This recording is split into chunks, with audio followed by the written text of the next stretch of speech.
Hello friends, study with smartness में आप सभी का बहुत बहुत स्वागत है। आज हम अंतर्राष्ट्रीय संगठन में विश्व व्यापार संगठन WTO अर्थात वर्ल्ड ट्रेड ऑर्गेनाइजेशन के बारे में पढ़ेंगे। तो चलिए वीडियो को स्टार्ट करते हैं।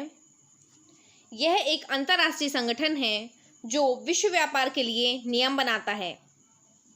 वर्ल्ड ट्रेड ऑर्गेनाइजेशन एक इंटरनेशनल ऑर्गेनाइजेशन है जो कि विश्व में व्यापार हो रहे हैं उनके लिए नियम को बनाता है। इस संगठन की स्थापना 1 जनवरी 1995 में हुई थी। इसका मुख्यालय जिनेवा स्विट्जरलैंड में है। सबसे इम्पोर्टेंट क्वेश्चन, इसका मुख्यालय कहाँ है? मतलब वर्ल्ड ट्रेड ऑर्गेनाइजेशन का मुख्यालय ज़रूर पूछा जाता है, तो इसका मुख्यालय जिनेवा स्विट्जरलैंड में है। जून 2016 तक इसके 164 सदस्य थे। इसका सबसे बाद का सदस्य अफगानिस्तान है। अब हम WTO की स्ट्रक्चर मतलब संरचना के बारे में देखेंगे। मंत्री स्तरीय सम्मेलन, इसमें सभी सदस्य देशों के अंतर्राष्ट्रीय व्यापारी मंत्री होते हैं। यह WTO का शासी निकाय है।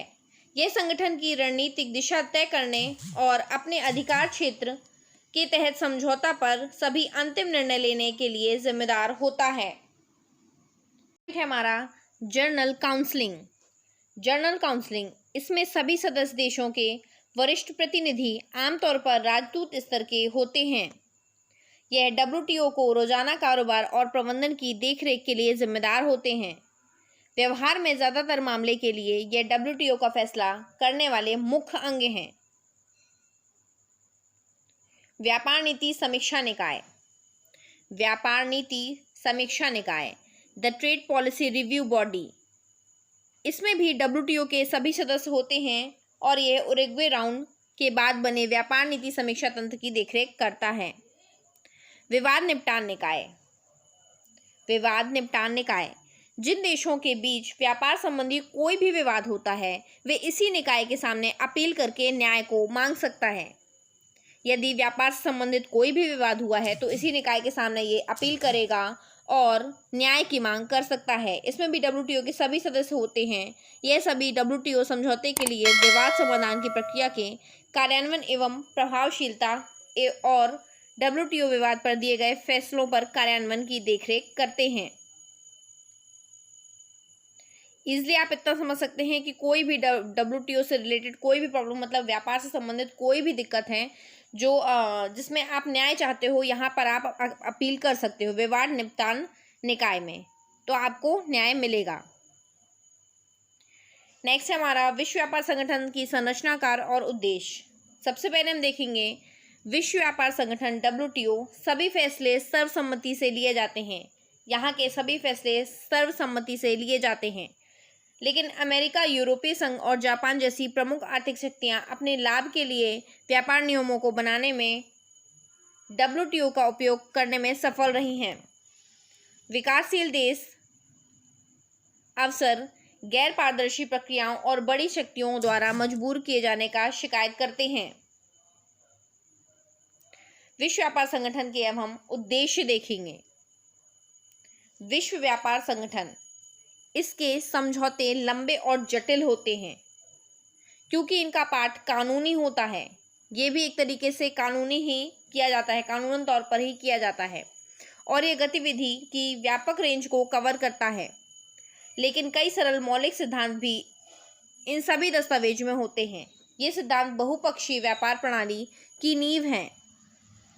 एक देश को अपने व्यापार भागीदारों के बीच में भेदभाव नहीं करना चाहिए और इसे अपने विदेशी उत्पादों, सेवाओं, नागरिकों के बीच में भी भेदभाव नहीं करना चाहिए।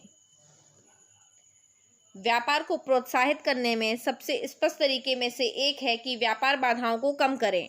ठीक है, व्यापार को प्रोत्साहित करने का सबसे अच्छा तरीका यह है कि व्यापार बाधाओं को कम करें।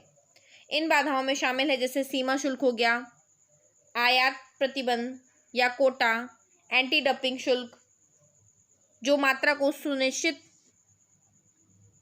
एवं चुनिंदा तरीके से प्रतिबंधित करता है। विदेशी कंपनियों, निवेशकों, सरकारों को व्यापार बाधाओं को मनमाने ढंग से नहीं बढ़ाया जाना सुनिश्चित करना चाहिए। स्थिरता और पूर्वानुमान के साथ निवेशकों को प्रोत्साहन देना, रोजगार के अवसर बनाना और उपभोक्ता प्रतिस्पर्धा को पूरी तरह से लाभ पसंद कम कीमत उठा सकते हैं। नेक्स्ट पॉइंट है इसमें अनुचित प्रथाओं का हतोत्साहित करना। जो भी अनुचित प्रथाएं हैं उसको हतोत्साहित करना, जैसे कि बाजार में अपनी हिस्सेदारी बढ़ाने के लिए निर्यात सब्सिडी और डंपिंग उत्पादों की लागत कम कर देना। ये कुछ जटिल मुद्दे होते हैं, इन पर काम करना, सही नियम बनाना, क्या गलत है क्या सही है इसकी स्थापना करने की कोशिश करना। सरकारें इस पर कैसी प्रतिक्रिया देंगी, खासकर अनुचित व्यापार द्वारा हुए नुकसान की भरपाई के लिए अतिरिक्त आयात शुल्क लेकर। अब हम देखेंगे WTO के समझौते सदस्यों को न सिर्फ पर्यावरण बल्कि जन स्वास्थ्य, पशु स्वास्थ्य एवं ग्रह के स्वास्थ्य से संरक्षण के उपाय करने की अनुमति देते हैं। हालांकि ये उपाय राष्ट्रीय और अंतर्राष्ट्रीय व्यापार दोनों ही पर एक ही तरीके से लागू किए जाने चाहिए। अब हम WTO के कार्य के बारे में देखेंगे। WTO का संचालन उसके सदस्य देशों की सरकारें करती हैं। WTO वर्ल्ड ट्रेड ऑर्गेनाइजेशन अपने सदस्य देशों द्वारा संचालित है। अपनी गतिविधियों को समन्वित करने के लिए यह बिना अपने सचिवालय द्वारा काम नहीं कर सकता। सचिवालय में 600 से अधिक कर्मचारी काम करते हैं और इनमें वकील, अर्थशास्त्री, सांख्यिकीविद और संचार विशेषज्ञ होते हैं, जो WTO के सदस्यों को अन्य बातों के अलावा दैनिक आधार पर वार्तालाप प्रक्रिया के सुचारू होने और अंतर्राष्ट्रीय व्यापार के नियमों को सही तरह से लागू करने का सुनिश्चित करते हैं। तो आज के वीडियो में हमने वर्ल्ड ट्रेड ऑर्गेनाइजेशन में उसकी संरचना, उद्देश्य के बारे में पढ़ा है। इसमें सबसे इम्पोर्टेंट पॉइंट जो है कि वर्ल्ड ट्रेड ऑर्गेनाइजेशन की स्थापना कब हुई, 1 जनवरी 1995 में, और इसका मुख्यालय कहाँ है, तो मुख्यालय इसका जिनेवा, स्विट्ज़रलैंड में है। ये सबसे इम्पोर्टेंट है, जो अक्सर पूछा जाता है, छोटे से बड़े एग्जाम तक ये क्वेश्चन ज़रूर पूछा जाता है क्योंकि ये बहुत इंपॉर्टेंट है। Thanks for watching guys. अगर आपको वीडियो पसंद आया हो तो लाइक, शेयर और सब्सक्राइब जरूर करें। जय हिंद, जय भारत।